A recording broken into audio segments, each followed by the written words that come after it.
വലിയിൻ്റെ അഥവാ കൈക്കാരൻ്റെ ഈജാബിൻ്റെയും സൗജ് വരൻ്റെ കബൂലിൻ്റെയും ഇടയിൽ ദീർഘമായ വിട്ടുപിരിയലില്ലാതിരിക്കണമെന്നും ഇടപാടുമായി ബന്ധമില്ലാത്ത യാതൊന്നും രണ്ടിൻ്റെയും ഇടയിൽ കൂട്ടിച്ചേർക്കാവതല്ലെന്നും വ്യവസ്ഥ ചെയ്യപ്പെട്ടിട്ടുണ്ട്.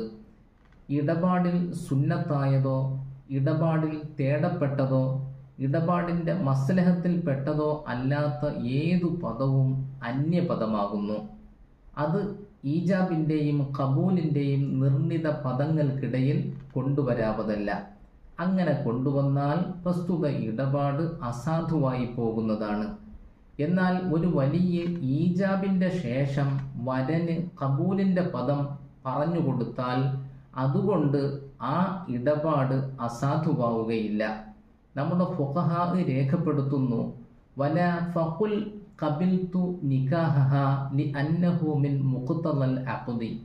ഈജാബിൻ്റെ ശേഷം വലിയ വരനോട് ഖബിൽതു നികാഹഹ എന്നു നീ പറ എന്നു പറയൽ അജ്നബിയു കൊണ്ട് ഈജാബിൻ്റെയും കബൂലിൻ്റെയും ഇടയിൽ വിട്ടുപിരിക്കലാവുകയില്ല. കാരണം അത് നിക്കാഹിൻ്റെ തേട്ടത്തിൽ പെട്ടതാകുന്നു. അതുകൊണ്ട് വലിയ ഈജാബിൻ്റെ ശേഷം വരനോട് ഖബിൽതു നിക്കാഹഹ എന്നു നീ പറ എന്ന് പറയുന്നത് കൊണ്ട് നിക്കാഹ് അസാധുവായി പോവുകയില്ല, നിക്കാഹിന് ഒരു കുഴപ്പവുമില്ല എന്ന് നമ്മുടെ ഫുഖഹാ രേഖപ്പെടുത്തുന്നു. ഫതഹുൽ മുഈൻ 347 പേജിൽ നോക്കിയാൽ കാണാവുന്നതാണ്.